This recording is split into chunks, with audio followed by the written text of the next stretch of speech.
नमस्कार, जय हिंद, जय भारत। मैं गौरव श्रीवास्तव और आप देख रहे हैं नेशन स्टेशन, देश का गौरव।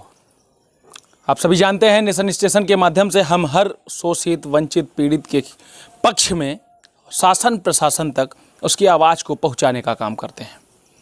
पिछले दिनों उत्तर प्रदेश के लाखों की संख्या में संविदा कर्मचारी इको गार्डन में एकत्रित हुए थे। उनकी संख्या को देख करके यह अंदाज़ा लगाया जा सकता था कि किस प्रकार से उत्तर प्रदेश के आउटसोर्स और संविदा कर्मचारी शोषित हो रहे हैं।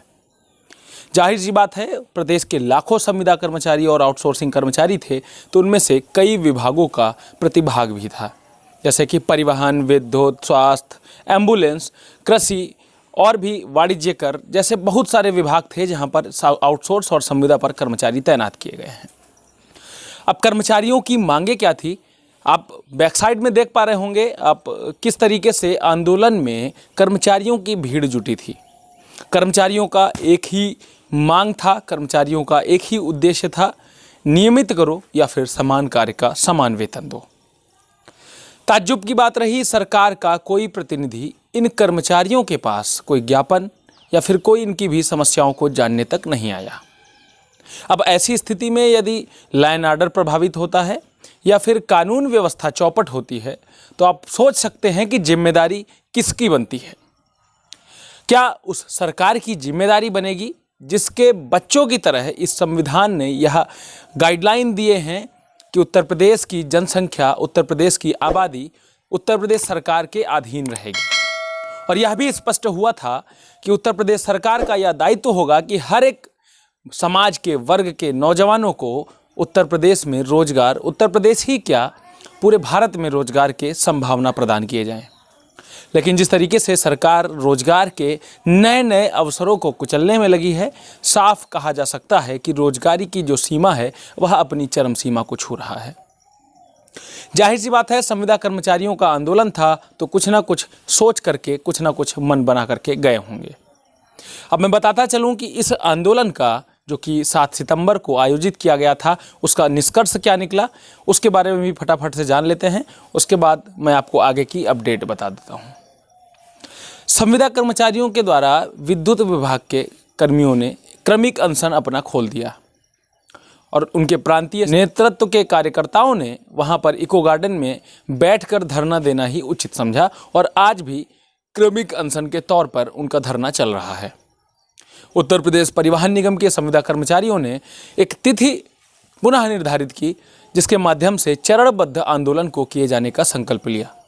चूंकि उत्तर प्रदेश परिवहन निगम आवश्यक सेवाओं की श्रेणी में आता है, इसलिए अचानक से कोई भी आंदोलन, धरना या स्ट्राइक करना कर्मचारियों के लिए भी हितकर है, प्रबंध तंत्र के लिए भी हितकर है। और मुझे लगता है जो शीर्षस्थ नेता थे, उनकी सूझबूझ का भी परिणाम था कि अचानक से स्ट्राइक को नहीं किया गया।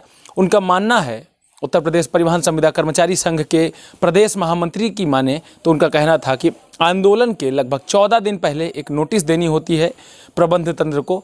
बगैर नोटिस दिए हम किसी भी अवैध कार्य या फिर इलीगल काम को नहीं करना स्वीकार करेंगे।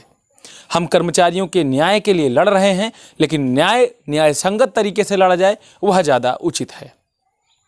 बताता चलूँ, उत्तर प्रदेश परिवहन निगम ने मुख्यालय के घेराव की एक तिथि निर्धारित की है, या शायद वो जल्दी ही लेटर हेड के माध्यम से जारी कर दी जाएगी। यदि उसके बाद भी निगम प्रबंध तंत्र नहीं मानता है उनकी मांगों को, तो फिर स्ट्राइक की भी रूपरेखा पर बात की जाएगी। स्पष्ट है कि जिस तरीके से सूझबूझ के साथ कर्मचारी नेताओं ने इस आंदोलन को क्रमिक या फिर चरणबद्ध तरीके से किया है, वह काबिले तारीफ है। परंतु इसके बावजूद भी सरकार या फिर सरकार के उन नुमाइंदों के द्वारा कोई गतिविधि या फिर कर्मचारियों को कोई आश्वासन नहीं दिया जाता है, तो जाहिर सी बात है पूरी तरीके से दायित्व उत्तर प्रदेश सरकार और भारत सरकार की होगी। चूँकि आप स्क्रीन पर देख पा रहे हों, 2016 के आम चुनाव के दौरान वर्तमान के रक्षा मंत्री माननीय राजनाथ सिंह जी ने एक वादा किया था कि संविदा और आउटसोर्स कर्मचारियों को सरकार बनते ही नियमित किया जाएगा। यदि आज कर्मचारी आंदोलित हो रहे हैं, उग्र हो रहे हैं, धरने कर रहे हैं, उसका परिणाम भी उत्तर प्रदेश या फिर वर्तमान के रक्षा मंत्री राजनाथ सिंह जी द्वारा कहे गए वक्तव्यों के अनुरूप ही है, याद दिलाओ रैली के अनुसार किया जा रहा है। आगे की अपडेट लगातार हम आपको देते रहेंगे नेशन स्टेशन के माध्यम से। यदि आप नेशन स्टेशन पर नए हैं तो हमारे चैनल को सब्सक्राइब जरूर कर लें, बेल आइकन को जरूर दबा लें, जिससे कि लगातार खबरों से अपडेट रह सके। यदि आपके देश, समाज और दुनिया में किसी भी प्रकार की सामाजिक समस्या या फिर वैध समस्या से जूझ रहे हैं तो आप हमें ट्वीट कर सकते हैं @गौरव नया लुक के नाम से। और वीडियो को ज़्यादा से ज़्यादा शेयर करें जिससे हमारा भी मोटिवेशन हाई रहे और हम समाज और दीन दुखीन शोषित वंचितों की आवाज़ को यूं ही बुलंद करते रहें। नमस्कार, जय हिंद, जय भारत।